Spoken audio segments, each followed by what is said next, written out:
Es muy probable que les hayan enseñado que en la Edad Media la gente pagaba con sacos de grano, gallinas o intercambiando vacas por espadas. Pero la realidad económica del siglo XIV era mucho más fría, exacta y parecida a la nuestra de lo que solemos pensar. En las calles de Sevilla o en los muelles de Barcelona, el dinero en efectivo dictaba quién comía carne y quién se conformaba con pan duro. Hablamos de inflación, de crisis inmobiliarias y de sueldos estancados. Para entender si habrían sobrevivido a esa época, primero hay que mirar qué llevaban exactamente en los bolsillos. Un viajero castellano desembarca en el concurrido puerto de Barcelona a mediados del siglo XIV. Trae consigo un saco pesado, lleno de monedas que en Sevilla o en Burgos le permitirían comprar buenos caballos y pagar sirvientes. Pero al intentar pagar su primera comida caliente en tierras aragonesas, el tabernero lo mira con desconfianza y niega con la cabeza. Esas piezas de metal no sirven de mucho allí, al menos no de manera directa. Nuestro viajero tiene que caminar hacia la plaza principal y buscar una mesa, donde un hombre con una pequeña balanza de precisión le va a cobrar una comisión jugosa por traducir su riqueza a la moneda local. El mapa de la península ibérica en esa época no solo estaba dividido por fronteras políticas y rivalidades antiguas, sino por un laberinto monetario brutal. Hay que borrar de la mente esa escena de las películas donde un héroe arroja una bolsa llena de oro sobre una mesa y el asunto queda resuelto. El oro era extremadamente raro en el bolsillo de la gente común, reservado casi en exclusiva para los reyes, la alta nobleza y el comercio internacional de gran escala. El mundo real, el de las calles ruidosas y los mercados locales, giraba estrictamente en torno a la plata y el cobre. En la corona de Castilla, la referencia principal era el maravedí. Originalmente había sido una moneda de oro, introducida por los gobernantes musulmanes siglos atrás, pero para el siglo XIV, tras años de crisis, guerras y devaluaciones sucesivas, el maravedí de oro era apenas un recuerdo fantasma. Se había convertido en lo que los historiadores económicos llaman una moneda de cuenta. Era una simple unidad matemática. La gente fijaba los precios en maravedíes, pero a la hora de pagar de forma física, entregaban puñados de monedas reales, como los cornados o las novenes, hechas de vellón. El vellón era una mezcla barata, que tenía cada vez menos plata y mucho más cobre. Las manos de los trabajadores castellanos terminaban manchadas de verde oscuro por el óxido del cobre barato que formaba sus sueldos. Mientras tanto, al cruzar la frontera hacia la Corona de Aragón, en ciudades comerciales y vibrantes como Valencia o Barcelona, el lenguaje del dinero cambiaba por completo. Allí reinaban el sueldo y el dinero. El sistema era herencia directa de los antiguos reyes francos.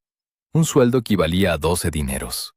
Si alguien quería comprar herramientas en el mercado catalán, tenía que pensar en múltiplos de 12 y contar pequeñas piezas de plata que pasaban de mano en mano, muchas veces circulando lisas y gastadas por los bordes.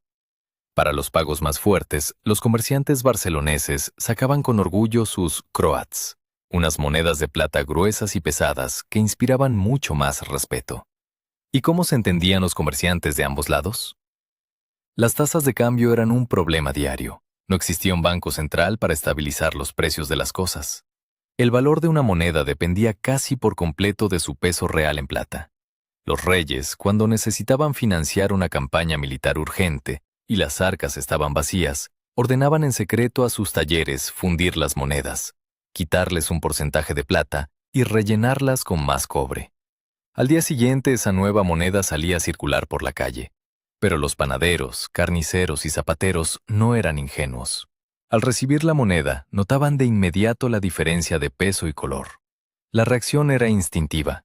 Los precios subían para compensar la falta de plata. Era una inflación física, manual, visible en cada transacción de la mañana.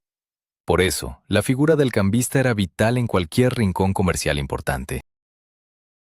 Este hombre, sentado en su banco de madera bajo un toldo, pesaba las monedas extranjeras, comprobaba que no estuvieran recortadas con unas tenazas por alguien que quisiera robarse un poco de plata, y las hacía sonar contra una piedra para confirmar su pureza. De esa misma mesa de madera, el famoso banco, viene precisamente la palabra bancarrota. Porque según cuenta la tradición, cuando un cambista estafaba a sus clientes o se quedaba sin fondos para responder por los depósitos, las autoridades locales o la multitud furiosa le rompían el banco a hachazos en medio de la plaza pública, dejándolo sin su principal herramienta de trabajo. Llevar este dinero encima también representaba un riesgo físico inmenso. Las monedas no se guardaban en cuentas virtuales ni se movían por papel, viajaban atadas al cuerpo. Los hombres y mujeres llevaban pequeñas bolsas de cuero colgadas del cinturón, conocidas como escarcelas. En mercados abarrotados, los ladrones, armados con cuchillos diminutos y muy afilados, se especializaban en cortar las correas de estas bolsas en medio del tumulto y desaparecer entre la multitud antes de que la víctima sintiera el peso faltante.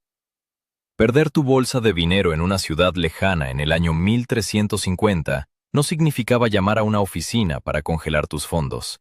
Significaba enfrentarte al hambre y dormir en la calle esa misma noche. La gente del siglo XIV entendía el valor del dinero y los trucos fiscales tan bien como nosotros. Cuando Pedro el Cruel en Castilla o Pedro el Ceremonioso en Aragón emitían nuevas piezas de mala calidad, los contratos de alquiler de casas y tierras a largo plazo empezaban a incluir cláusulas especiales.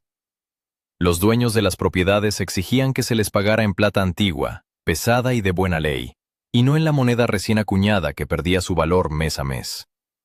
Es una estrategia para protegerse de la inflación que resulta profundamente familiar. No era en absoluto una época de trueque campestre.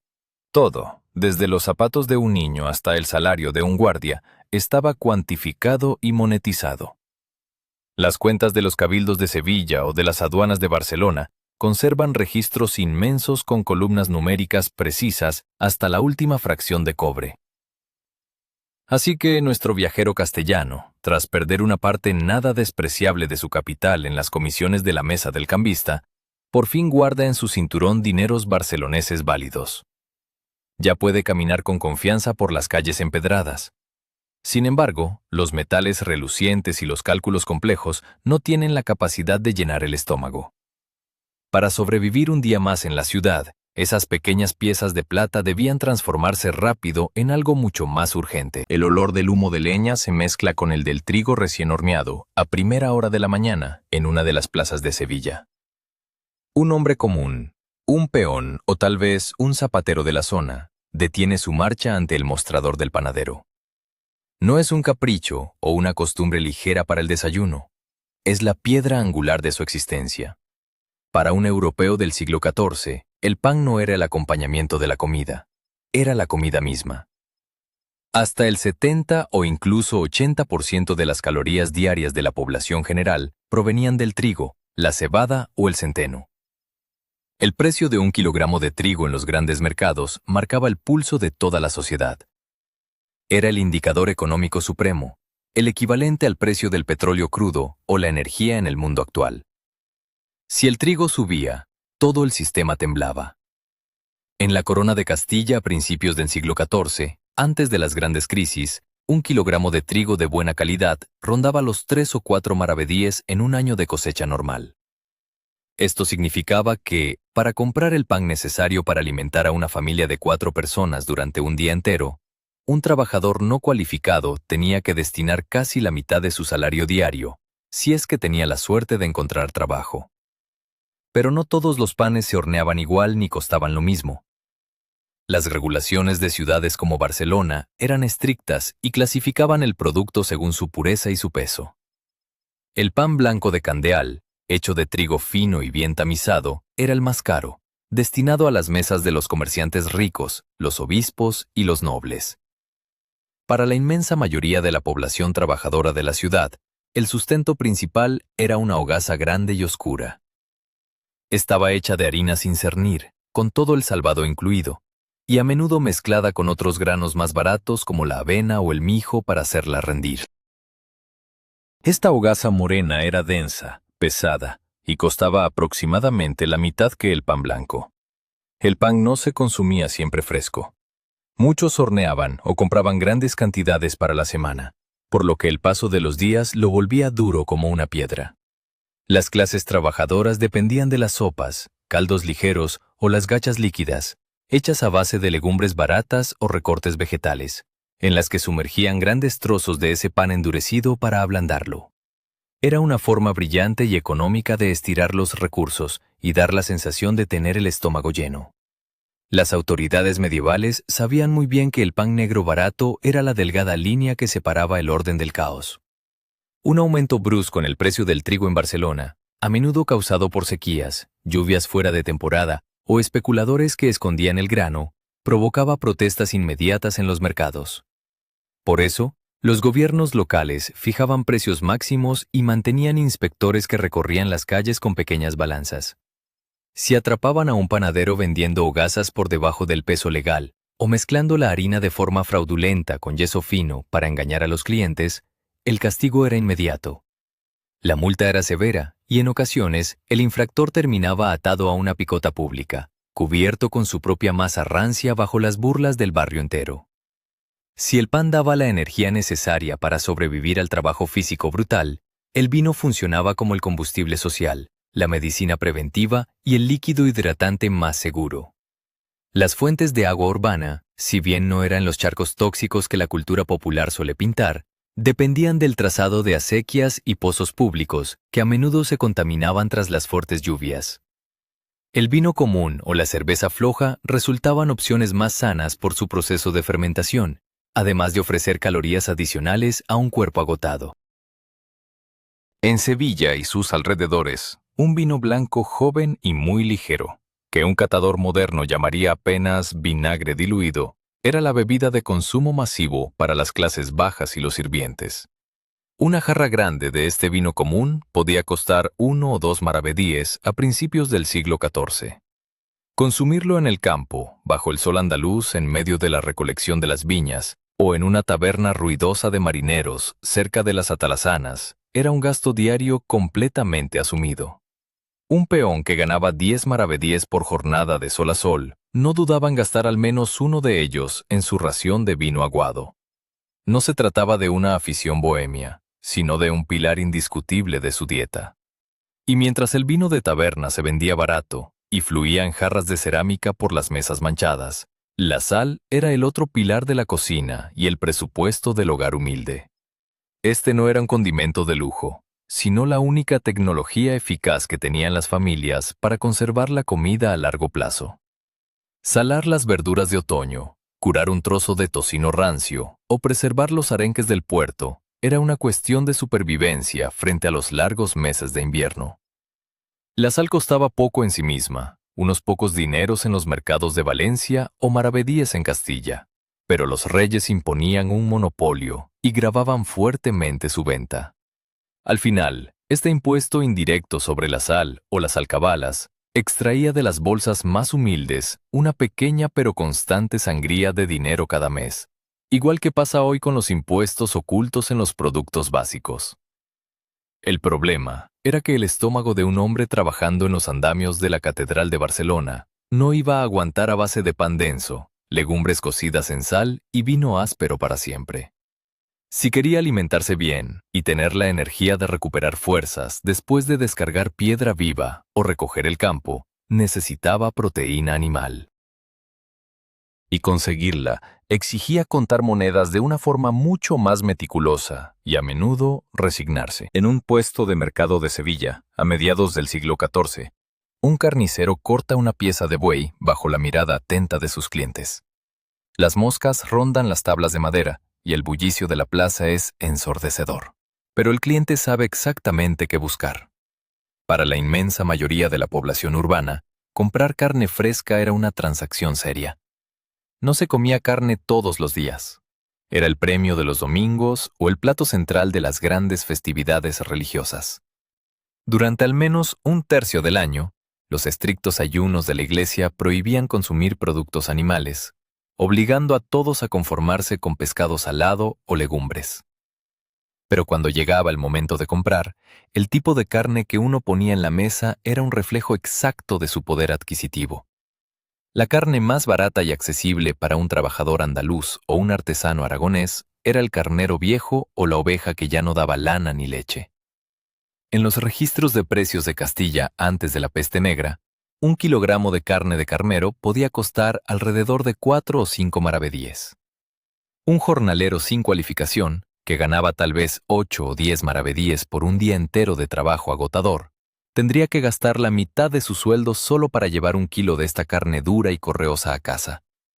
Para ablandarla, las mujeres la hervían durante horas en grandes ollas de barro, mezclándola con repollo, cebollas y ajos para estirar el sabor en un guiso denso que alimentara a toda la familia. El cerdo, por otro lado, era el animal más eficiente del mundo medieval. En las zonas rurales, criar un cerdo alimentándolo con las sobras de la caza y bellotas del bosque era la mejor póliza de seguro contra el hambre invernal. La matanza a principios de invierno era un evento crucial. Del cerdo no se desperdiciaba absolutamente nada. La sangre se convertía en morcillas, las tripas en embutidos, y la carne se salaba o se ahumaba para que durara meses colgada en la cocina. Comprar tocino salado en el mercado urbano era ligeramente más caro que el carnero viejo, pero su grasa aportaba las calorías que un albañil o un estibador necesitaban desesperadamente para soportar el frío.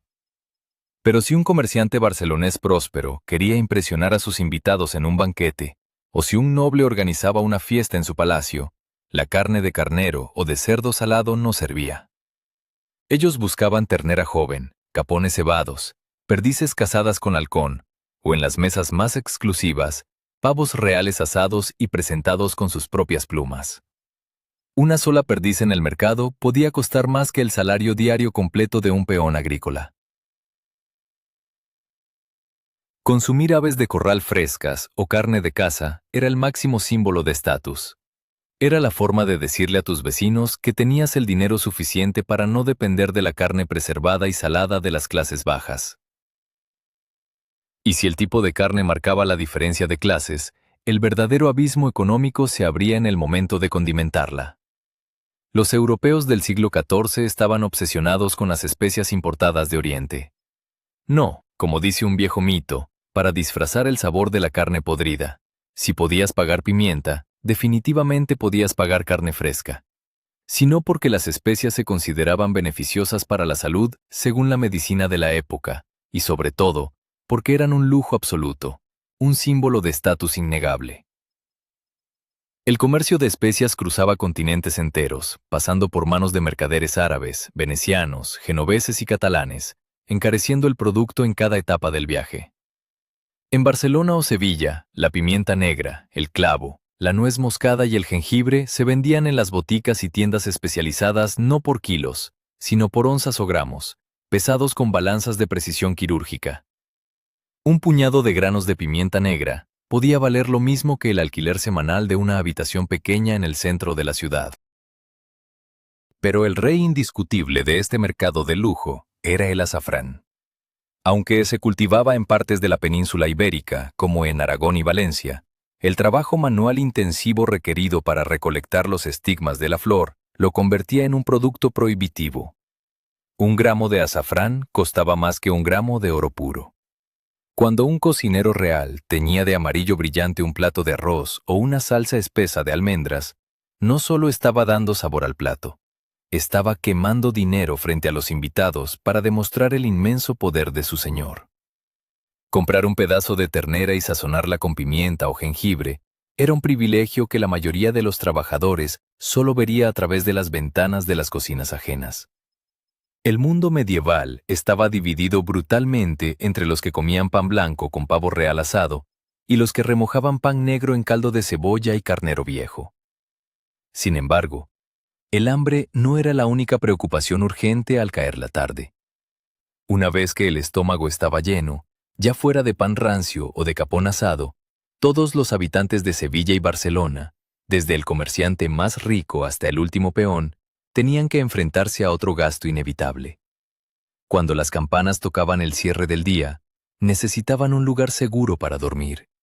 Y ese techo no iba a ser gratis. Cualquiera que haya buscado apartamento en el centro de una ciudad moderna sabe lo frustrante que puede ser la experiencia.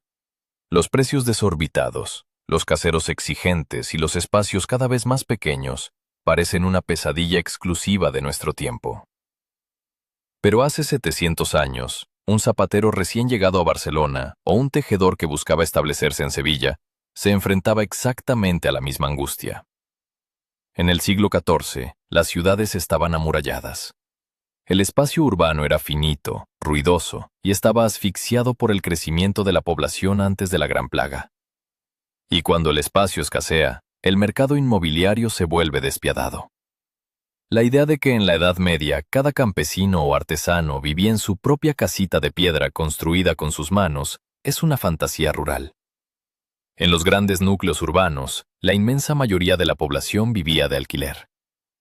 Y el mercado estaba dominado por grandes propietarios, la iglesia, los monasterios, los hospitales de beneficencia y, por supuesto, la alta nobleza y los mercaderes ricos. Estas instituciones y familias poseían barrios enteros y vivían de las rentas que cobraban a los trabajadores. Eran, a todos los efectos, gigantescas inmobiliarias medievales. Tomemos el caso de Sevilla en las primeras décadas del siglo XIV. Tras la conquista cristiana un siglo antes, la ciudad se había reorganizado en parroquias, y el cabildo de la catedral era el gran casero de la ciudad. Poseía cientos de propiedades, desde lujosos palacios con patios de naranjos hasta minúsculos cuartos oscuros en callejones sin asfaltar. Los contratos de arrendamiento, o tributos, se firmaban ante notario y solían ser a muy largo plazo, a veces por una o varias vidas. Pero, ¿cuánto costaba realmente el alquiler? Todo dependía, igual que hoy, de la ubicación y del tamaño. En el centro comercial de Sevilla, cerca de las gradas de la catedral o en la bulliciosa calle de Francos, alquilar una casa de 2 plantas con un local comercial en la planta baja podía costar entre 500 y 800 maravedíes al año. Esto era una suma colosal. Solo un maestro artesano consolidado, un joyero, un especiero o un comerciante de paños de importación podía permitirse ese lujo. Para pagar 800 maravedíes, un trabajador no cualificado, que cobraba 10 maravedíes al día, tendría que trabajar 3 meses completos del año sin gastar una sola moneda en comer o vestirse. Por lo tanto, los trabajadores comunes, los peones, las viudas que hilaban lino y los aprendices, tenían que buscar alternativas mucho más lejos del centro, pegados a las murallas de la ciudad o en los arrabales extramuros. Allí, el cabildo alquilaba corrales de vecinos. Eran grandes patios rodeados de pequeñas habitaciones independientes, a menudo sin ventanas de cristal y con el suelo de tierra apisonada, donde varias familias compartían un pozo y una letrina común. Alquilar una de estas modestas habitaciones o una pequeña casa de adobe de una sola planta en un arrabal costaba entre 30 y 50 maravedíes anuales. Era un precio asumible, que representaba aproximadamente el salario de 3 a 5 días de trabajo de un maestro carpintero o una semana de un peón.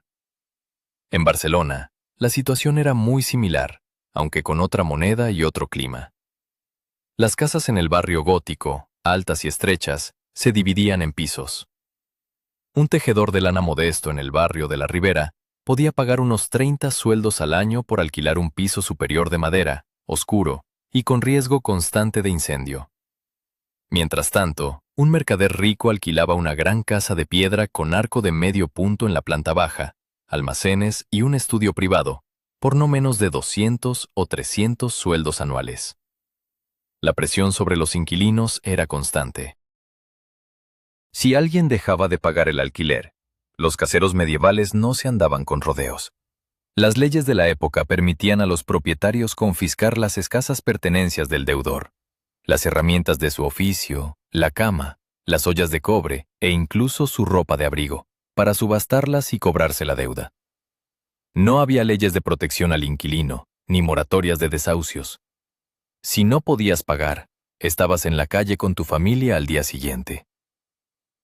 Curiosamente, las casas de las clases trabajadoras estaban casi vacías para nuestros estándares. El mobiliario se reducía a lo mínimo indispensable. Una cama que era el objeto más valioso de la casa, un baúl de madera maciza para guardar la ropa, una mesa de tablones sobre caballetes que se desmontaba después de comer y un par de taburetes. No había armarios, ni sillas con respaldo para todos, ni vajillas extensas. La riqueza de una familia no se medía por los adornos de su sala, sino por lo que guardaban celosamente bajo llave dentro de ese único baúl de madera. Y el tesoro más importante que protegían allí no eran monedas de plata, sino algo que, libra por libra, valía casi lo mismo. A finales de otoño, en una pequeña habitación de Sevilla, iluminada por una vela de cebo, un hombre mayor, enfermo y consciente de que le queda poco tiempo de vida, dicta su testamento a un notario de la ciudad. Enumera meticulosamente lo que va a dejar a sus hijos: una cama de tablas de pino, 3 cacerolas de cobre viejo, 2 taburetes pequeños y un tabardo de lana de paño pardo con forro de piel barata. Para nosotros, heredar un abrigo viejo usado por un padre durante 20 años suena a una anécdota nostálgica, o tal vez a basura directa. Pero para el notario y la familia medieval, ese abrigo de lana era, probablemente, el objeto más valioso de toda la casa, excluyendo la cama. La ropa en el siglo XIV era un gasto aterrador. Hoy en día estamos acostumbrados a comprar camisetas por el precio de un par de cafés y a tirarlas al final de la temporada. Pero en ese entonces, la producción de una sola prenda de vestir era un proceso manual, larguísimo y agotador para el cuerpo de muchísima gente. Desde criar las ovejas, esquilar, lavar la lana, cardarla, hilar el hilo a mano durante horas interminables, tejer el paño en grandes telares, hasta teñirlo y coserlo a medida. Cada paso costaba dinero contante y sonante, y el producto final reflejaba todo ese esfuerzo concentrado. Un manto de lana simple y áspero para un campesino o un jornalero en la Corona de Aragón podía costar alrededor de 10 o 15 sueldos barceloneses. Si recordamos que un albañil no cualificado ganaba menos de medio sueldo al día, estamos hablando de un mes entero de trabajo de sol a sol, sin comer ni pagar alquiler, únicamente para comprarse una capa modesta que le evitara morir de frío en invierno. Por eso, las prendas baratas se hacían de sayal, una lana tosca, oscura, sin teñir, que picaba la piel. Debajo, llevaban camisas de lino tosco, que se lavaban a mano en el río. La ropa no se tiraba jamás. Se remendaba hasta que el parche era más grande que la tela original, y cuando finalmente se deshacía, los trapos se usaban para limpiar, o en algunas ciudades con industria del papel, se vendían por unos dineros a los traperos. Pero la sociedad medieval era intensamente visual. La ropa no servía solo para abrigarse, era un código de barra social, un letrero de neón que anunciaba a todo volumen la posición, la profesión y el poder de quien la llevaba. Para los mercaderes ricos, los nobles y las clases altas de ciudades como Sevilla y Barcelona, la vestimenta era su mejor publicidad. Ellos usaban paños finos importados de Flandes o de Florencia, tejidos con lanas inglesas de la más alta calidad y teñidos de rojo brillante con grana, azul profundo con índigo o amarillo reluciente con azafrán y gualda. El proceso de teñido era un arte complejo y tóxico, y conseguir un color vivo y estable era carísimo. Un traje completo para un caballero castellano o un gran burgués de Aragón, con capa y túnica forradas de seda o terciopelo, podía costar fácilmente de 300 a 500 maravedíes. Esa cifra representaba lo mismo que el alquiler anual de la mejor casa en el centro comercial de Sevilla. Era una fortuna enorme cosida al cuerpo. Si añadimos forros de piel de marta, armiño o zorro para el invierno, los precios se disparaban a niveles estratosféricos. Un conjunto espectacular, bordado con hilo de plata y oro o salpicado de perlas, costaba lo que hoy valdría un coche deportivo de lujo europeo recién salido del concesionario. Para mantener a la gente común en su lugar y evitar que los nuevos ricos imitaran a la antigua nobleza, los reyes promulgaban constantemente las llamadas leyes suntuarias. Eran ordenanzas que prohibían a ciertas clases sociales usar colores específicos o materiales lujosos. A los sirvientes, por ejemplo, se les prohibía terminantemente llevar seda, terciopelo rojo, botones de oro o pieles finas, bajo pena de multas enormes o de que los alguaciles les confiscaran la ropa en plena calle. La excusa oficial era proteger a la gente humilde de gastar dinero que no tenían en lujos superfluos, pero en realidad, la intención era pura y dura: mantener visible e inamovible el abismo entre los que mandaban y los que obedecían. Y para que esa jerarquía no se desdibujara ni siquiera un milímetro, existía un sistema de castas laborales en la calle que dictaba las reglas de la vida y del bolsillo de cada habitante desde el momento en que amanecía. En la base de todo aquel mercado laboral brutal estaban los que no tenían ni profesión ni herramientas, y su única propiedad era la fuerza de sus músculos. Antes de que salga el sol, en las plazas centrales de Sevilla o cerca del barrio de la Ribera en Barcelona, un grupo de hombres se agolpa frotándose las manos por el frío. No llevan herramientas propias, solo ropas de lana gastada y brazos fuertes. Están esperando. Son los jornaleros, los peones, la inmensa base de la pirámide laboral medieval.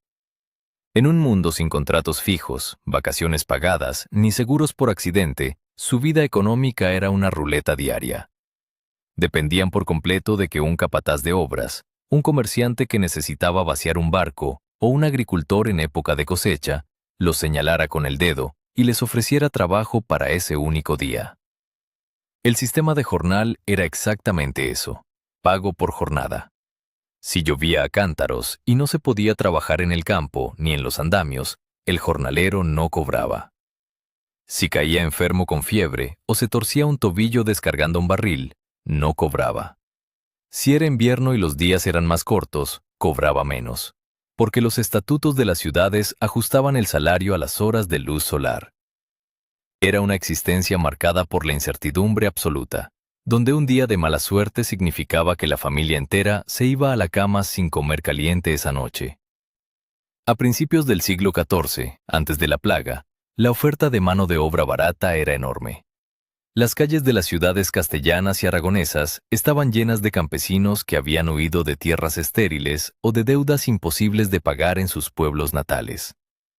Esta superpoblación jugaba en contra de los peones, manteniendo sus salarios deprimidos y estancados al borde de la supervivencia mínima.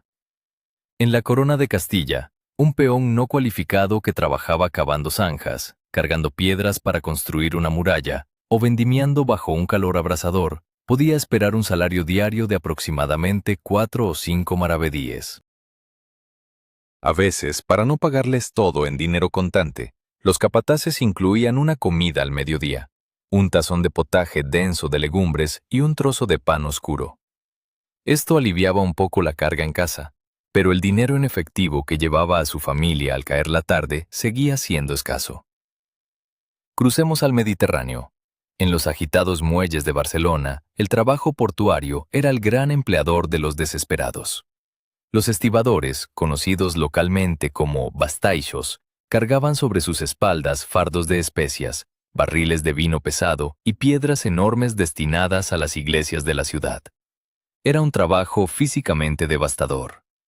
Un peón portuario o de la construcción en Barcelona ganaba alrededor de 1 o 2 sueldos diarios a principios de siglo, dependiendo fuertemente de la demanda del día y de si la temporada era alta para el comercio naval.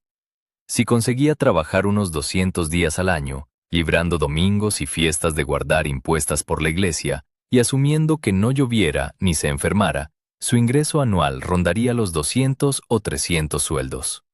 Con ese dinero, como vimos en el mercado, este peón tenía que hacer malabares imposibles. Comprar el trigo indispensable para su familia consumía más de la mitad de ese salario. Luego venía el alquiler mensual de su cuarto sombrío en los arrabales de la ciudad, los zapatos de cuero barato que se desgastaban rápidamente caminando por calles de barro, la sal y muy de vez en cuando un pedazo de tocino o carne vieja de oveja. Ahorrar en esta situación era una utopía inalcanzable.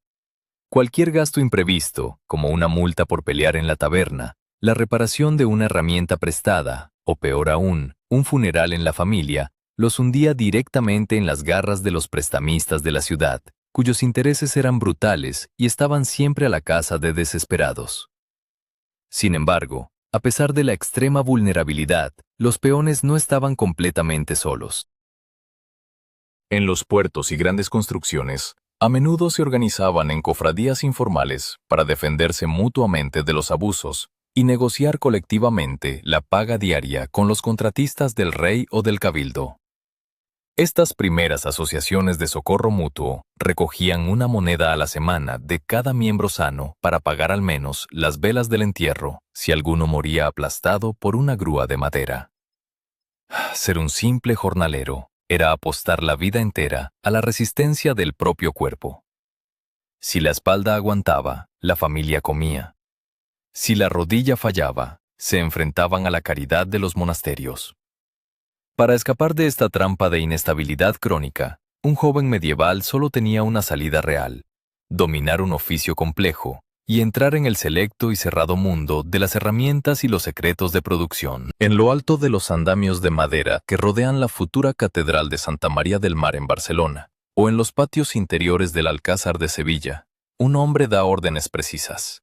No carga fardos ni cava zanjas. Sostiene una plomada, una escuadra o un cincel fino. Es un maestro albañil, un carpintero de ribera o un cantero especializado. En el despiadado mercado laboral del siglo XIV, poseer un oficio técnico era el equivalente a tener hoy un título en ingeniería o en programación avanzada. Te sacaba de la ruleta diaria del jornalero y te garantizaba un lugar respetable, estable y mucho más lucrativo en la sociedad urbana. Pero llegar a ese nivel no era gratis ni rápido. El camino hacia la maestría era un embudo estrecho y rigurosamente controlado por los gremios, las poderosas corporaciones de oficios que dictaban quién, cómo y a qué precio se podía trabajar en la ciudad. Todo empezaba en la adolescencia, a menudo alrededor de los 12 años. Un padre de familia, si tenía los contactos o los ahorros suficientes, firmaba un contrato notarial para entregar a su hijo a un maestro artesano. Durante los siguientes 3 a 7 años, el chico sería un aprendiz. La vida del aprendiz era dura y no cobraba un solo centavo.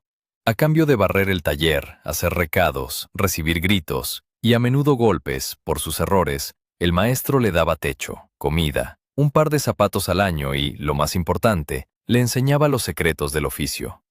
Si lograba sobrevivir a esa etapa sin huir ni ser expulsado, se convertía en oficial.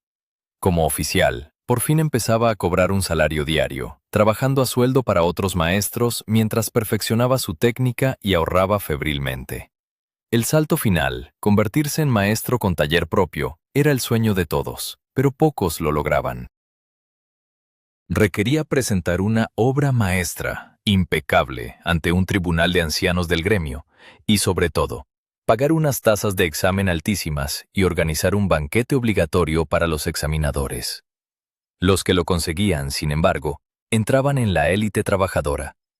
¿Cuánto ganaba realmente un profesional cualificado a principios del siglo XIV, antes de que las crisis demográficas lo alteraran todo? En la Corona de Castilla, un maestro carpintero, un herrero de primera línea o un albañil experimentado podía cobrar entre 10 y 15 maravedíes diarios por su trabajo. Esto era exactamente el doble, o a veces el triple, de lo que ganaba un peón que le subía los cubos de argamasa. En las obras reales o en los encargos de los grandes cabildos catedralicios, estos maestros además gozaban de cierta estabilidad. Aunque seguían cobrando por día trabajado, los proyectos monumentales duraban décadas, asegurándoles empleo continuo de primavera a otoño. En el lado aragonés, en ciudades comerciales e industriales como Barcelona o Valencia, la situación era paralela. Un maestro tejedor que operaba un telar complejo o un maestro constructor podía exigir fácilmente 3 o 4 sueldos diarios.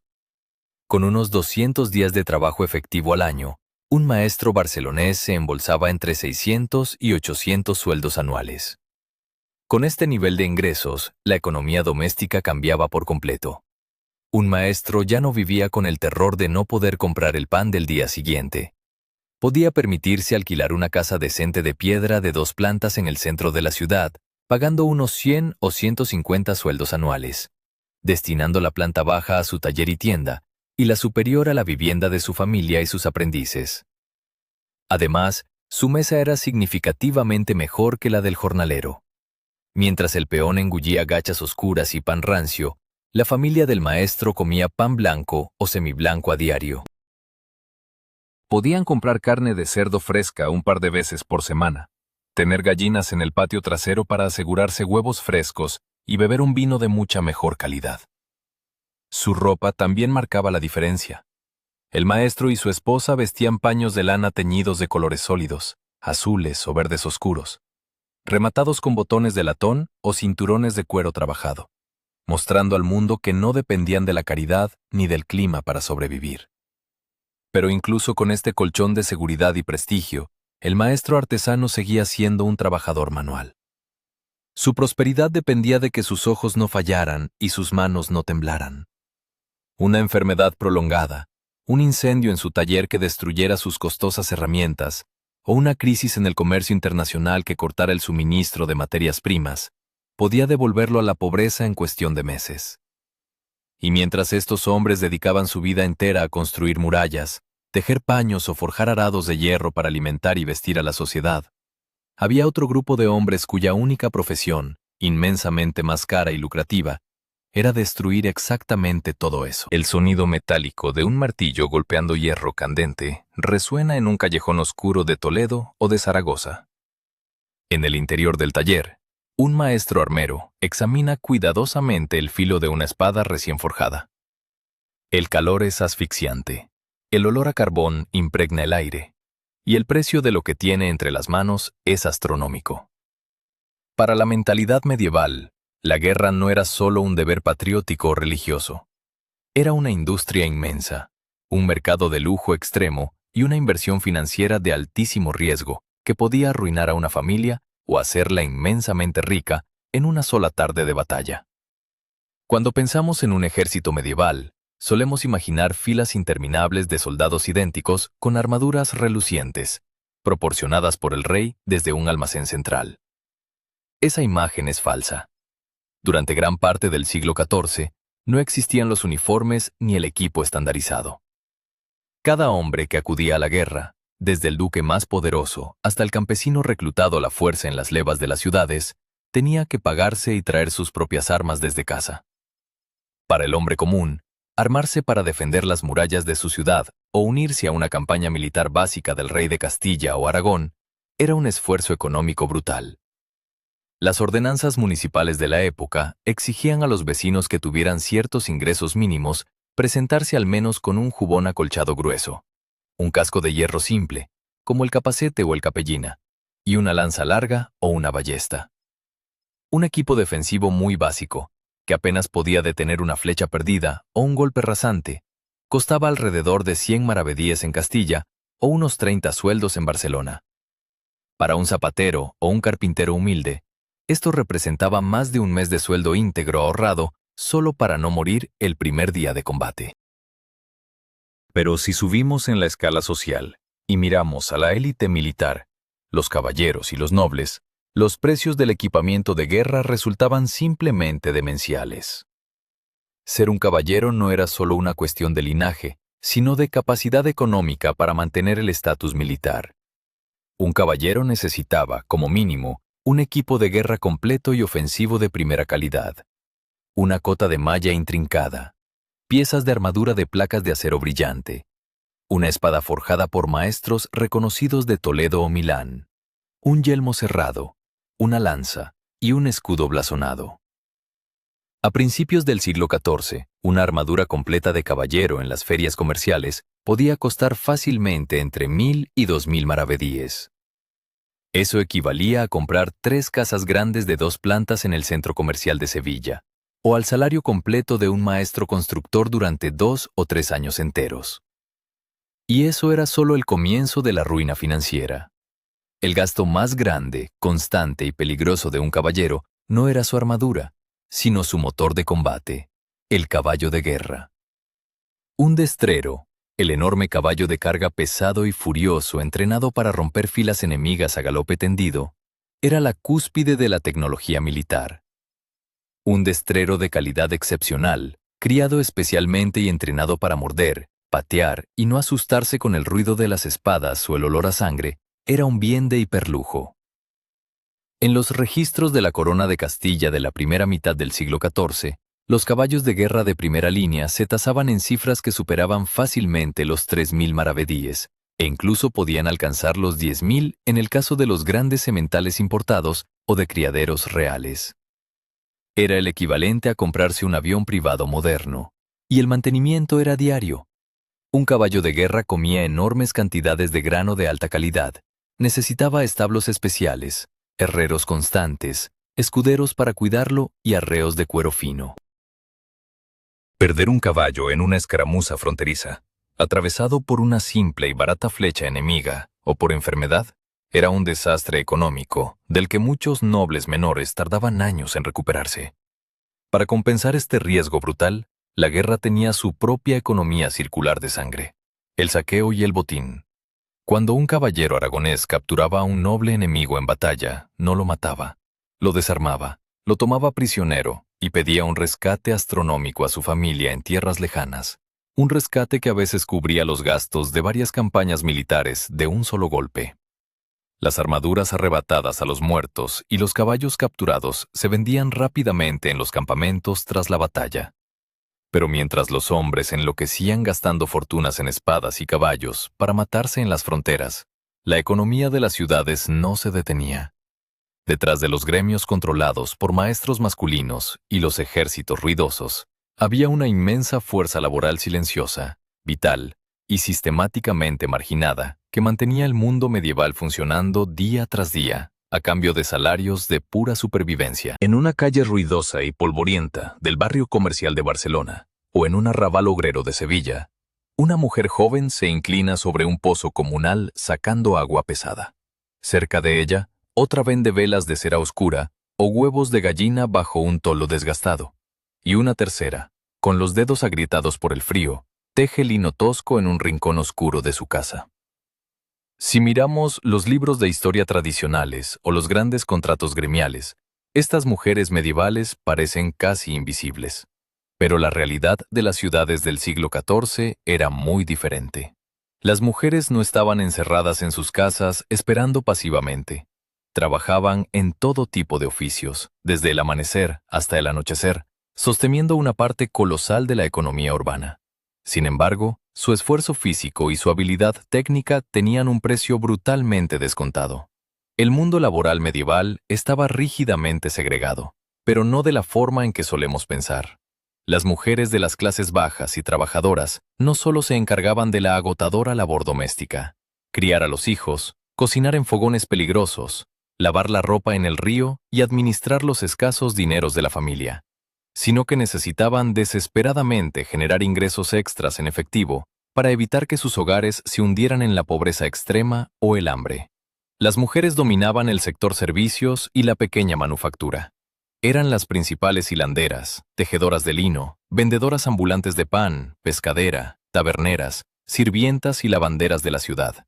También participaban activamente en oficios físicos como la carga portuaria, la limpieza de letrinas, o incluso como peones de obra no cualificados, transportando piedras o cubos de argamasa al pie de los andamios cuando sus maridos o hermanos lo necesitaban. Pero el problema no era que no trabajaran duro. El problema era la abismal brecha salarial que las leyes de las ciudades y los estatutos gremiales imponían sistemáticamente. En la Corona de Castilla a principios de siglo, mientras un peón varón cavando zanjas ganaba entre 4 y 5 maravedíes al día, una mujer realizando un trabajo físico similar, como lavar grandes volúmenes de ropa en agua helada o cargar escombros, solía cobrar aproximadamente 2 maravedíes diarios. A veces, si el capataz decidía ser generoso e incluía una comida de gachas, el pago en efectivo se reducía a uno solo. Y la situación era exactamente igual al otro lado de la península, en la Corona de Aragón. Una trabajadora rural que se alquilaba para segar trigo o recoger uvas en las afueras de Barcelona en época de cosecha, ganaba sistemáticamente entre el 50 y el 60% del sueldo de un hombre que cortaba el mismo campo a su lado. Este descuento oficial no se justificaba por una menor productividad, sino por la profunda convicción social, teológica y legal de que el hombre era el cabeza de familia indispensable y de que el trabajo femenino era solo una ayuda subsidiaria al hogar. Este castigo económico golpeaba más fuerte a las profesiones especializadas. Muchas mujeres viudas heredaban los talleres de sus esposos carpinteros o tejedores y poseían las habilidades técnicas para continuar el negocio. Pero los gremios, controlados por maestros masculinos celosos de la competencia y el control de los precios, empezaban a cerrarse cada vez más. Prohibían a las mujeres firmar contratos formales de aprendizaje o convertirse en maestras independientes. Una mujer experta en tejer seda de primera calidad podía trabajar 12 horas al día en un telar alquilado, pero se le obligaba a vender su producto a través de intermediarios hombres o directamente a cobrar salarios miserables por pieza como trabajadora a destajo. El destino más vulnerable era el de las sirvientas jóvenes. A menudo, muchachas de apenas 12 o 13 años llegaban de los pueblos huyendo del hambre o enviadas por sus padres a casas de familias burguesas o nobles. Su contrato solía durar varios años. Trabajaban de sol a sol fregando suelos, vaciando orinales, cocinando y cargando agua. Su salario anual en Barcelona o Sevilla era ínfimo, quizás 30 o 40 sueldos al año, el equivalente a lo que un maestro ganaba en 2 semanas. Y a menudo no lo recibían en efectivo hasta el final del contrato, como una pequeña dote para poder casarse. Durante esos años, dependían por completo de la alimentación, la ropa vieja y el dudoso buen trato de sus amos. Este sistema de explotación silenciosa, de salarios deprimidos para las mayorías, de peones desesperados y de lujos escandalosos para unos pocos, parecía inamovible. Las leyes, la religión y el dinero mantenían la rueda girando lentamente y sin cambios bruscos durante décadas en las calles polvorientas de Europa.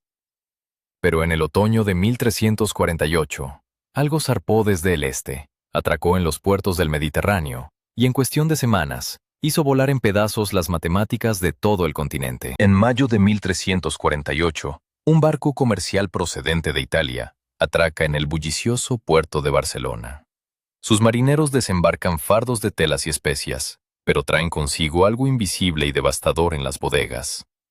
En cuestión de semanas, la ciudad entera empieza a toser, a arder en fiebre y a descubrir bultos oscuros y dolorosos bajo los brazos y en las ingles. Es la peste bubónica.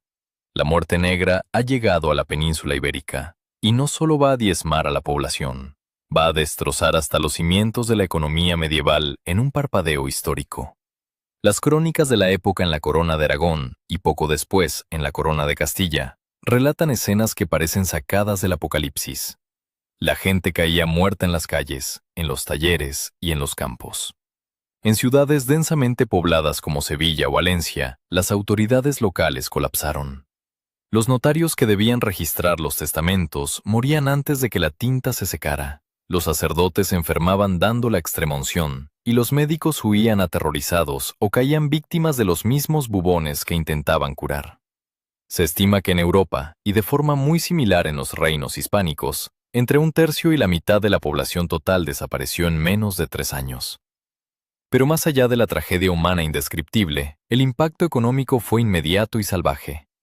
De repente, el delicado equilibrio entre la oferta y la demanda, ese sistema que mantenía los precios del trigo estables y los salarios de los jornaleros al borde de la miseria, saltó por los aires. El primer golpe lo sufrieron los bienes de consumo básicos. En el otoño de ese mismo año maldito, con los campos llenos de grano maduro, simplemente no había manos para segarlo. Los jornaleros estaban muertos o demasiado débiles. Los molinos de agua a las afueras de las ciudades dejaron de girar porque los molineros habían perecido.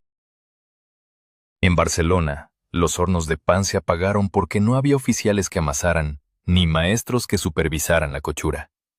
El resultado fue una escasez fulminante de los productos más esenciales. La gente que había sobrevivido a la enfermedad se enfrentaba ahora a la amenaza inmediata de morir de hambre con los bolsillos llenos de monedas inútiles, porque no había nadie que les vendiera comida. Esta escasez repentina provocó una hiperinflación brutal en cuestión de meses. Los precios de los alimentos básicos y de los productos manufacturados se dispararon a niveles absurdos. Un saco de trigo en los mercados de Castilla, que antes de la plaga costaba unos 15 o 20 maravedíes, de pronto duplicó o triplicó su precio si lograba llegar a la ciudad. Los tejidos sencillos, los zapatos de cuero, las herramientas de hierro, todo aquello que requería trabajo humano para ser fabricado, se volvió escaso y, por lo tanto, carísimo. Por otro lado, hubo un colapso en el mercado de bienes de lujo y, sobre todo, en el mercado inmobiliario. Con la muerte de casi la mitad de los habitantes, las ciudades se vaciaron. En Sevilla, barrios enteros quedaron despoblados. Decenas de casas y talleres que antes se alquilaban por fortunas a la iglesia o a la nobleza, de repente quedaron abandonados, con las puertas abiertas y los telares acumulando polvo.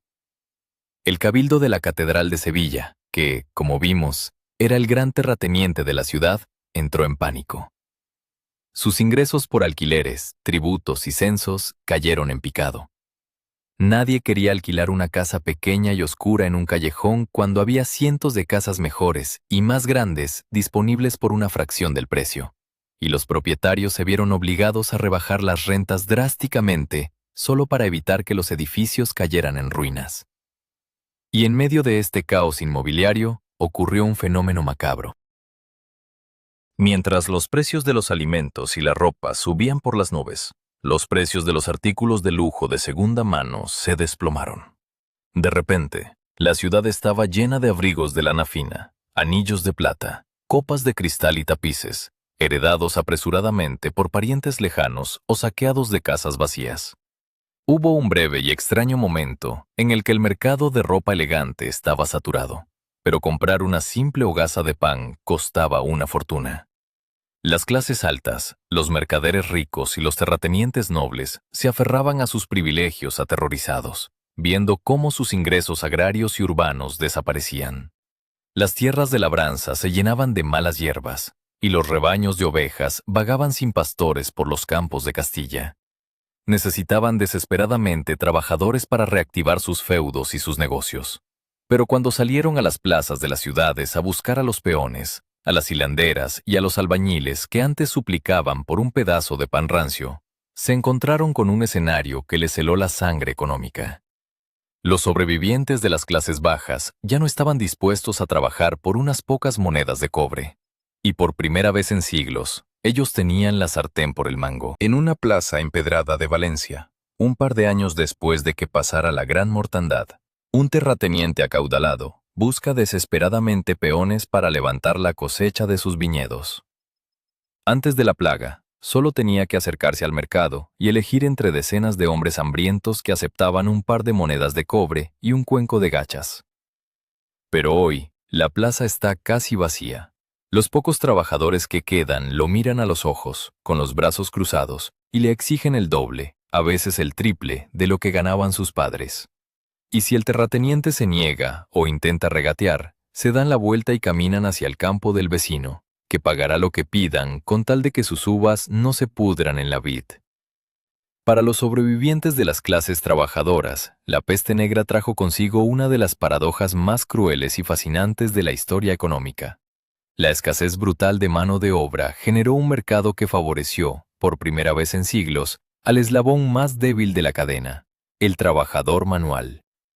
De repente, los peones agrícolas, los albañiles no cualificados y las sirvientas jóvenes se dieron cuenta de que su sudor valía oro.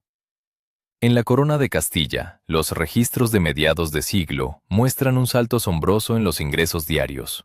Un peón que en la década de 1340 apenas rozaba los 4 maravedíes al día, de pronto podía exigir fácilmente 8, 10 o incluso 15 maravedíes.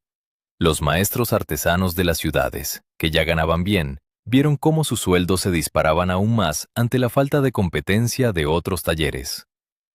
Y esto no era un capricho, era una ley de hierro de la oferta y la demanda operando en tiempo real en los mercados medievales. Pero no se trataba solo de ganar más monedas, que además estaban sufriendo una fuerte inflación por la crisis. Lo verdaderamente revolucionario fue el cambio drástico en el nivel de vida de la gente común, especialmente en lo que ponían sobre la mesa.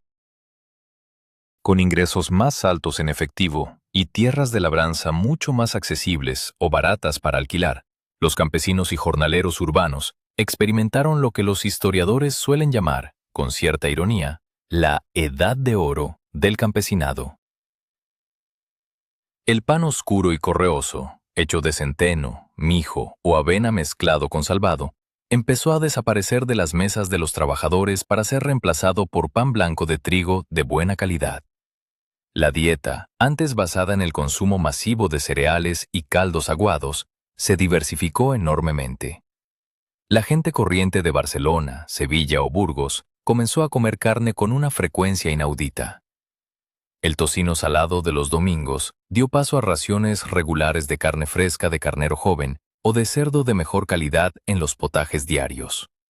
Incluso empezaron a permitirse lujos como quesos finos, mantequilla en lugar de grasas baratas y un vino mucho menos aguado del que acostumbraban beber en las viejas tabernas oscuras. También mejoró la ropa. Aprovechando el caos de los mercados de segunda mano y el exceso de capital, las viudas de peones y los zapateros modestos empezaron a vestir lana teñida de colores sólidos, zapatos de cuero resistente en lugar de trapos atados a los pies, y pequeños adornos metálicos que antes estaban reservados a los burgueses. Se produjo una democratización visual del consumo. Por primera vez, al mirar a una multitud en una plaza aragonesa, resultaba mucho más difícil distinguir de un vistazo quién era el criado y quién el mercader acomodado de paños importados. Además, con el colapso demográfico, la competencia brutal por la tierra desapareció. Los grandes monasterios de Castilla, abrumados por la falta de siervos o arrendatarios, empezaron a ofrecer contratos agrícolas mucho más favorables a los campesinos, alquileres más bajos, condiciones de vida menos opresivas, e incluso la exención de los antiguos e irritantes impuestos feudales de paso y molienda obligatoria en el molino del señor. Un campesino hábil de repente podía negociar la renta de una parcela fértil enorme, contratando a su vez jornaleros caros y enriqueciéndose con la venta del grano. Pero este repentino enriquecimiento de los estratos más bajos a costa de los grandes rentistas provocó un terremoto social. Los reyes, la alta nobleza castellana y aragonesa, y los ricos mercaderes veían horrorizados cómo sus márgenes de beneficio se reducían a cero para pagar salarios escandalosos a la chusma, como la llamaban, que además se atrevía a vestir paños finos y a beber vino de primera calidad en tabernas, mientras sus propias cosechas se pudrían sin recolectar en los campos. La respuesta de las élites no fue adaptar pacíficamente su economía. La respuesta fue el pánico, seguido de la represión legislativa más dura e inútil de la Edad Media. En 1351, a solo 3 años del paso de la peste negra, los pasillos del Palacio Real en las Cortes de Valladolid, convocadas por el rey Pedro el Cruel de Castilla, eran un hervidero de indignación. Los obispos, los nobles ricos y los grandes terratenientes exigían a gritos al monarca que hiciera algo para frenar el desastre financiero de sus familias.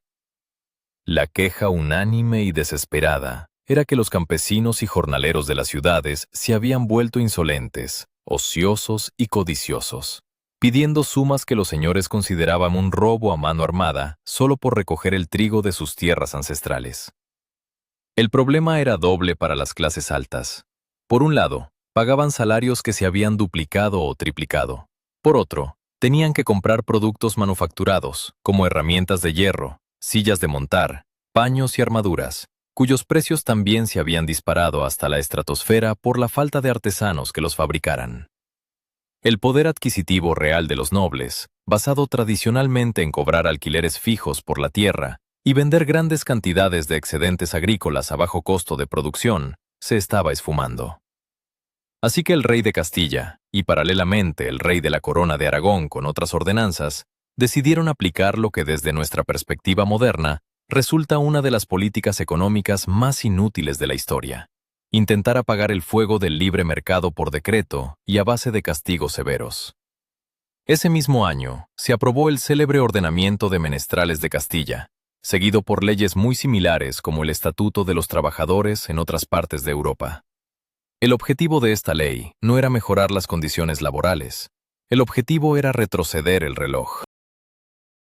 El rey Pedro el Cruel prohibió explícitamente y bajo penas de cárcel o multas gigantescas que cualquier jornalero, tejedor, albañil, sastre, carpintero o zapatero exigiera, o incluso aceptara en secreto, un salario mayor al que se pagaba habitualmente en los años anteriores a la plaga de 1348. La ordenanza también congelaba, con un nivel de detalle obsesivo y ridículo, el precio máximo al que un herrador podía cobrar por clavar una herradura, el de una docena de huevos en el mercado, o el coste exacto de teñir una capa de lana gruesa en Burgos o Sevilla. Pero el decreto fue mucho más allá de las cifras. Intentó imponer un control social absoluto. Si un peón sano se negaba a trabajar por el salario legal antiguo, quizás esos míseros 4 o 5 maravedíes al día, que ahora no le alcanzaban ni para comprar un pan por la inflación, alegando que prefería buscar otro amo, quedarse en casa comiendo de sus ahorros recientes o mudarse a otra ciudad. La ley lo declaraba directamente vagabundo o criminal peligroso. Se le podía arrestar, azotar públicamente, poner en el cepo de la plaza, o incluso marcarlo con un hierro al rojo vivo por negarse a aceptar las condiciones que el Estado consideraba justas y piadosas para mantener la sociedad a flote. Las actas y ordenanzas municipales de ciudades como Barcelona reflejan el mismo pánico legislativo.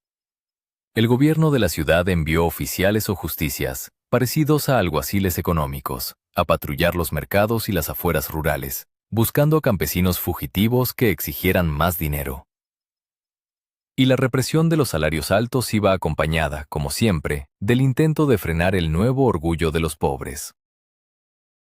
Las leyes suntuarias, las que regulaban cómo vestir, se reforzaron agresivamente durante los años 50 del siglo XIV, en un esfuerzo desesperado por impedir que la plebe, repentinamente enriquecida con la demanda de sus brazos, gastara su dinero en paños caros de Flandes y anillos de plata, difuminando así las líneas visuales entre el señor y su siervo.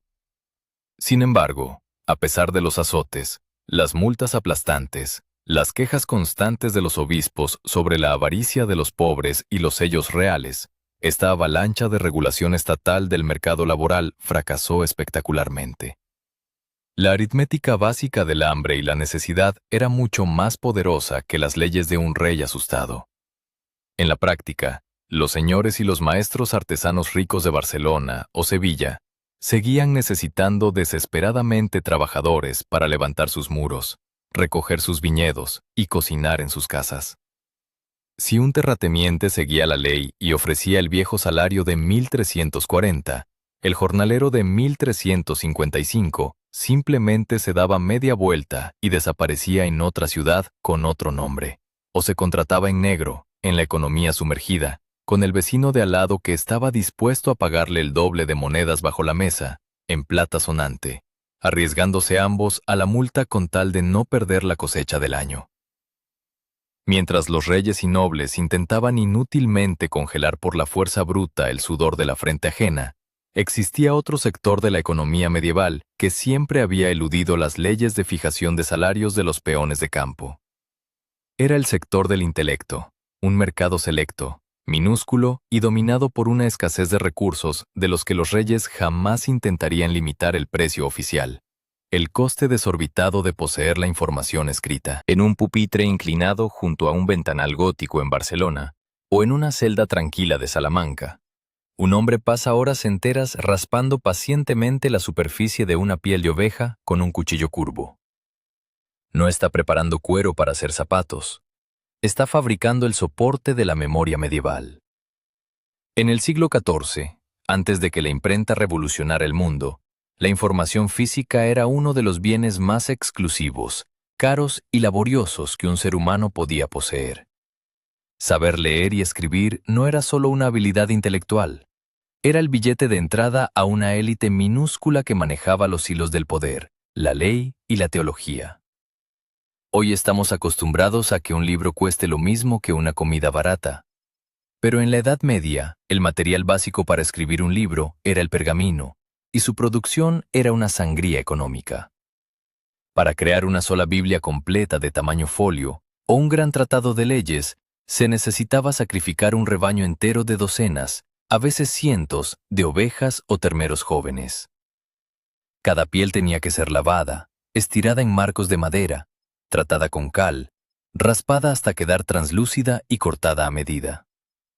Solo el pergamino en blanco para un libro importante podía costar el equivalente a varios meses de salario de un artesano cualificado. A esto había que sumarle el trabajo humano. Los copistas, ya fueran monjes en monasterios o cada vez más en esta época, profesionales laicos en talleres urbanos cerca de las universidades, trabajaban a mano alzada. Copiar un manuscrito extenso podía llevar 6 meses o un año de trabajo diario, desde el amanecer hasta que la luz del sol desaparecía.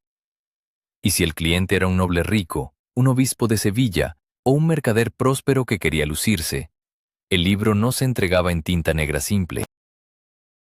Se enviaba a un iluminador, un artista especializado que decoraba las letras capitulares con pan de oro finísimo y pigmentos carísimos importados de Oriente, como el azul ultramar hecho de lapislázuli machacado. Por todo esto, el precio de un libro iluminado y encuadernado en cuero con gruesos herrajes de metal para protegerlo de los roedores era simplemente estratosférico.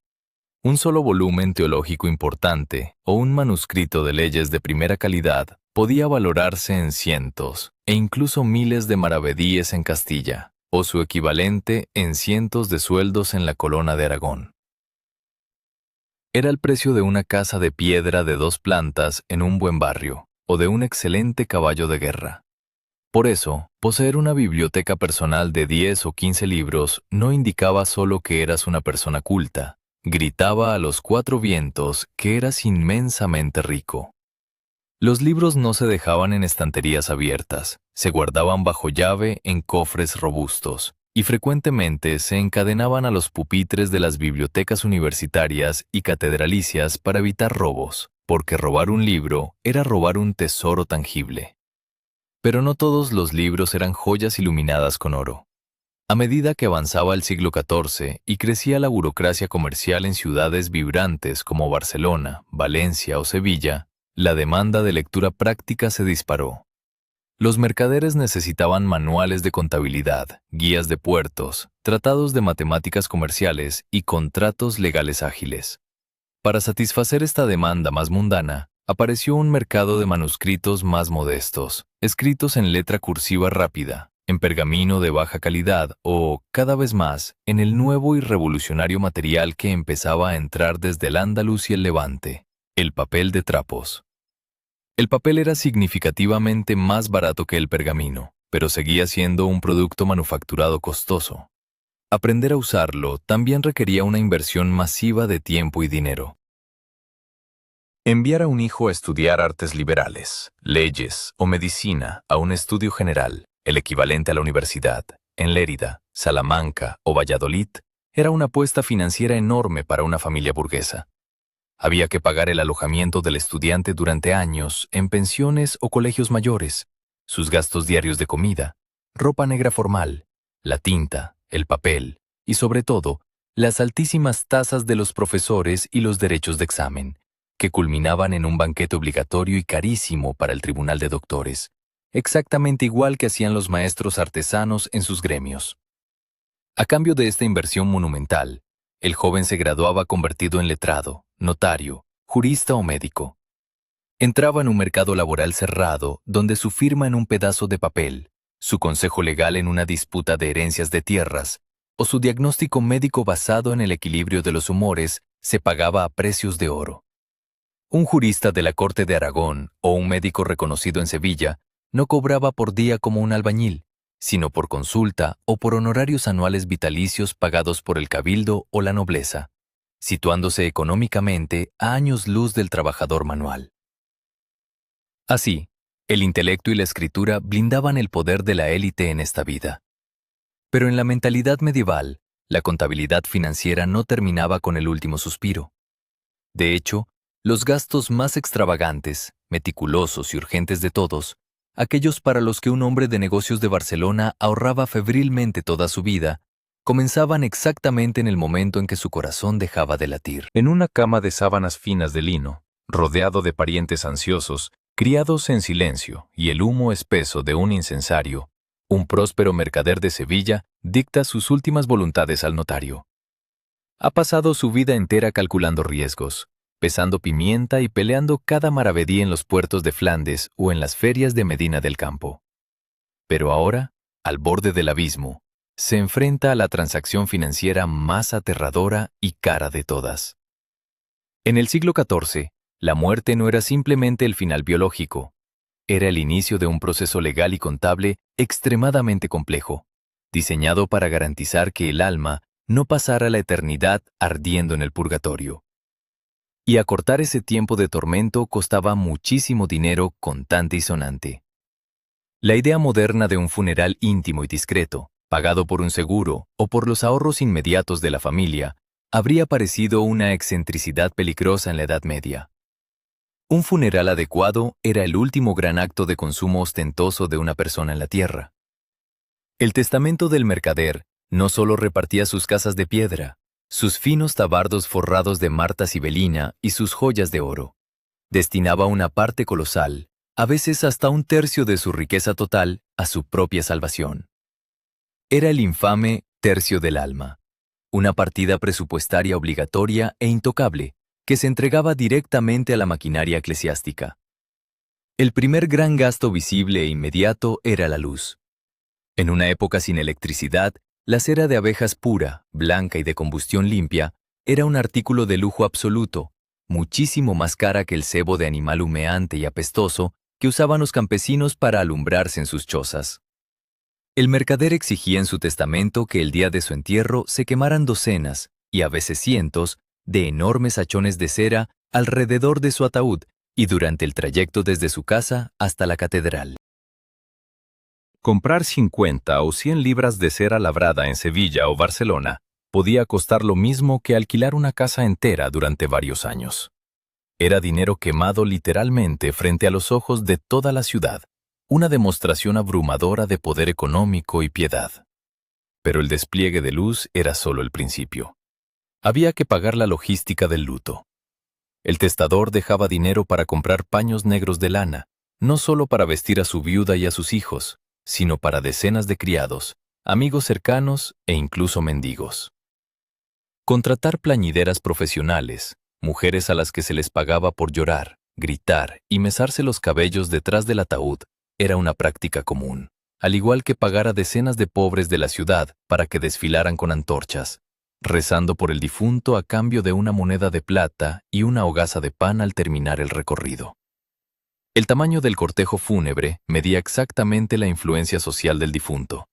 A más pobres pagados, más estatus frente a los vecinos vivos. El lugar de descanso final también tenía un precio escalonado y despiadado. Ser enterrado en el cementerio anónimo y polvoriento a las afueras de los muros de la iglesia parroquial era el destino de los jornaleros, de las hilanderas pobres y de los niños pequeños que no habían sobrevivido al invierno, a menudo envueltos solo en un sudario de lino barato porque la madera para un ataúd era demasiado cara. Pero si tenías dinero, comprabas la proximidad física a lo sagrado. Un mercader o un caballero pagaba fortunas a los cabildos de Barcelona o a los monasterios de Castilla para que le abrieran una tumba en el interior de la iglesia, bajo las losas del suelo, preferiblemente lo más cerca posible del altar mayor o de las reliquias de un santo. Construir una capilla privada lateral, adornada con escudos de armas pintados y esculturas de mármol, costaba decenas de miles de maravedíes, el equivalente a financiar una pequeña guerra fronteriza. Y el flujo de dinero no se detenía al día del entierro. El corazón de la economía de la salvación eran las misas. El mercader ordenaba y dejaba pagadas por adelantado cientos e incluso miles de misas a perpetuidad. Instituía fundaciones o capellanías permanentes, inmovilizaba fincas agrícolas enteras o casas de alquiler urbano para que sus rentas anuales pagaran el sueldo de uno o varios sacerdotes cuya única obligación laboral en la vida sería rezar a diario por su alma. Esto drenaba enormes cantidades de capital de la circulación comercial activa y lo congelaba en manos de la Iglesia durante siglos. Incluso en la muerte, el abismo entre ricos y pobres era inmenso. Mientras la familia del maestro tejedor se endeudaba o vendía sus herramientas para pagar un funeral decente y un puñado de misas que le evitaran la vergüenza pública y la angustia espiritual, el peón que moría de fiebre en una calle de barro del arrabal de Sevilla, sin dejar testamento ni monedas en la bolsa, dependía exclusivamente de la caridad de las cofradías de su gremio para no acabar en una fosa común. Y así, cuando se cerraban los libros contables de la vida, se completaba el círculo implacable del dinero medieval, un sistema en el que cada día, desde el primer llanto hasta la última pala de tierra, tenía un precio exacto. Llegados a este punto, conociendo el laberinto de la moneda, los salarios miserables de los jornaleros frente al lujo de los caballeros y el terremoto brutal de los salarios altos tras la Gran Plaga, surge inevitablemente la pregunta final. Si un ciudadano moderno fuera arrojado a las calles de la Corona de Aragón o de Castilla con una bolsa de dinero promedio en sus manos, ¿habría sido capaz de sobrevivir a la violencia económica de aquel mundo? A mediados del siglo XIV, un hombre se detiene en el bullicioso muelle de Sevilla, observando cómo cargan pesados fardos de especias en una galera. Escucha el tintineo de las monedas de plata de los comerciantes italianos, el crujido de los andamios de madera recién levantados y el murmullo de los peones negociando su salario diario tras el desastre de la peste. Si hoy retrocediéramos en el tiempo con el equivalente a un salario medio actual y nos soltaran en esa misma plaza, la experiencia no sería la de un aventurero de película entrando en un mercado mágico y caótico, sino la de enfrentarnos a un brutal choque de realidades financieras. La economía medieval, bajo la superficie de capas y espadas, operaba con una lógica tan dura, cuantificable y familiar como la nuestra, pero con márgenes de error que se pagaban con la vida. En un año de trabajo duro y constante, asumiendo que el clima, la salud y las guerras lo permitieran, un jornalero no cualificado en Barcelona o un peón agrícola en Castilla ganaba un sueldo que hoy nos parecería aterradoramente insuficiente. Gran parte de sus ingresos, quizás hasta 2/3, se destinaban de forma obligatoria e irremediable a la supervivencia más pura. Comprar pan de centeno denso, un poco de vino aguado, sal y, tal vez, tocino barato los domingos. Si le sumamos el alquiler anual de una habitación húmeda en los márgenes de la ciudad, un par de zapatos básicos de cuero que inevitablemente se desgastarían trabajando en el barro y la ropa de lana tosca que tendría que durarle años, al peón medieval simplemente no le sobraba absolutamente nada.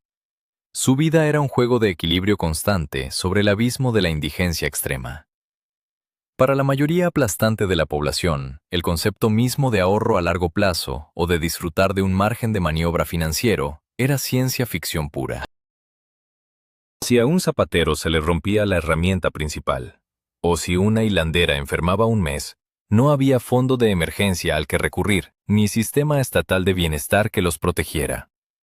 El siguiente paso natural y trágico era endeudarse, y las tasas de interés en las oscuras mesas de los prestamistas, que operaban al margen de la prohibición eclesiástica de la usura, eran tan abusivas que un solo préstamo malo podía despojar a una familia de la poca ropa de cama, las ollas de cobre y las herramientas que poseían, enviándolos directamente a dormir a la calle.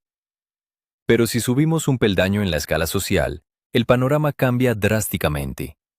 Un maestro tejedor o un cantero especializado que lograba entrar y consolidarse en la jerarquía gremial ganaba lo suficiente no solo para alimentar bien a su familia con carne fresca y pan blanco, sino para acumular un pequeño capital.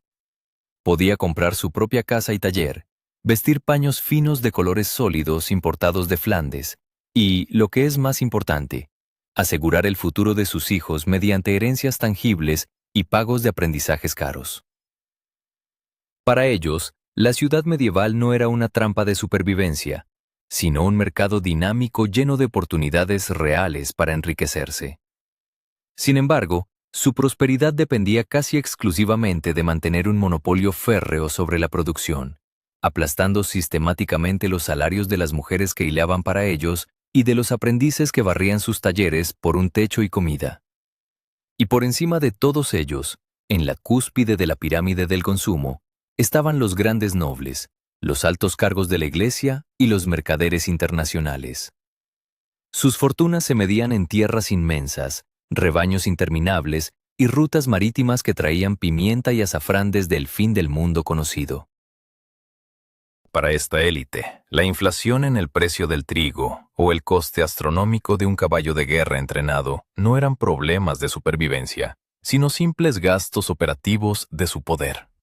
Gastaban fortunas en armaduras de plata, banquetes de pavo real asado y cientos de misas cantadas tras su muerte, no solo por piedad o placer, sino para demostrar físicamente a todo el mundo que las reglas económicas que asfixiaban a los jornaleros en los muelles simplemente no se aplicaban a ellos.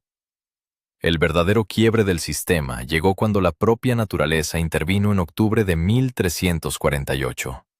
La peste negra demostró, con una brutalidad inaudita, que las supuestas leyes inamovibles de la sociedad estaban dictadas únicamente por la demografía y el mercado de trabajo.